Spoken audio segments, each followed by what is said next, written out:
Baik, sebelumnya, perkenalkan, nama saya Nasira Rati Safira, dan di sini saya akan menjelaskan sedikit tentang SWOT mengenai objek wisata, yaitu Taman Sari. Untuk membuat video ini, saya menggunakan sumber dari jurnal berjudul SWOT Analysis of Development Strategy Infrastructure in Optimizing Natural Resource in Taman Sari Village, yang dibuat oleh Ahmad Saif Alfat dan Izzatun Aini Hall pada tahun 2024. Selain itu, saya juga menggunakan beberapa berita yang berasal dari Radar Jogja. Baik, untuk kekuatan yang pertama adalah nilai sejarah. Nilai sejarah menjadi kekuatan dari Taman Sari itu sendiri karena secara tidak langsung nilai sejarah akan mengattract pengunjung-pengunjung yang tertarik mengenai sejarah dari Taman Sari itu sendiri dan atau Keraton Yogyakarta. Karena Taman Sari Yogyakarta ini dibuat oleh Hamengkubuwono pertama, yaitu raja pertama dari Keraton Yogyakarta. Yang kedua adalah tempat yang estetik. Tempat-tempat ini yang berada di Taman Sari akan menjadi sebuah Yang kedua adalah tempat yang estetik. Tempat-tempat ini menjadi sebuah favorit pengunjung karena mereka dapat berfoto di tempat-tempat tersebut dan menguploadnya kepada platform-platform digital seperti Instagram, Twitter, maupun YouTube. Nah, foto-foto yang mereka upload ini secara tidak langsung akan mempromosikan Taman Sari lebih lanjut.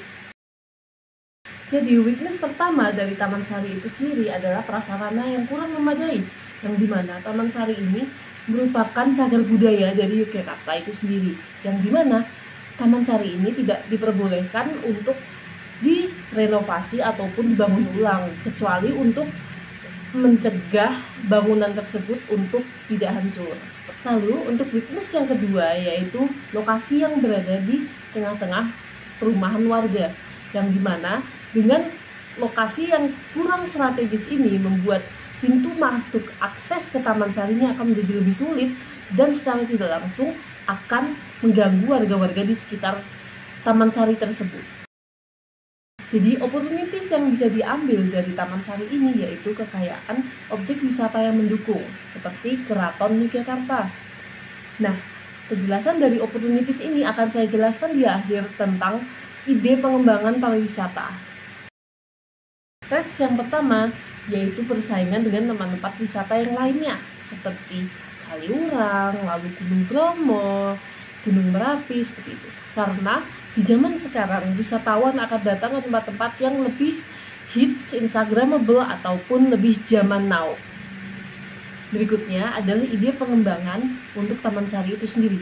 Menurut saya, ide yang bisa dilakukan untuk mengembangkan Taman Sari sendiri untuk lebih lanjut adalah dengan membuat paket tiket untuk keraton dan Taman Sari itu sendiri. Atau bisa disebut sebagai sejarah keraton experience. Jadi di paket tiket ini itu para pengunjung akan mendapatkan penjelasan tentang bagaimana sih sejarah keraton itu, lalu mereka akan dimobilisasi untuk berpindah ke Taman Sari itu sendiri, yang dimana demand dari pengunjung itu sendiri adalah pengalaman, experience yang menarik yang mereka tidak bisa lupakan. Nah, karena keraton dan Taman Sari ini memiliki jarak kurang lebih 1 km, kita bisa menggunakan UMKM yang dikelola sendiri oleh warga, yaitu Andong. Andong adalah sebuah kereta seperti carriage, kereta kuda, yang dimana banyak pengunjung yang juga ingin mencoba Andong itu sendiri ketika mengunjungi Yogyakarta.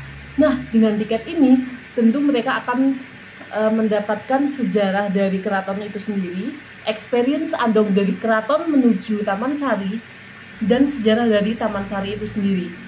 Nah, dengan ini saya berharap dengan ide yang saya kemukakan ini bisa mendukung ekonomi dari Taman Sari itu sendiri maupun dari Keraton Yogyakarta itu. Mungkin itu sekian dari saya mohon maaf jika masih ada banyak kekurangan dari penyampaian materi hingga dari penampilan saya. Terima kasih.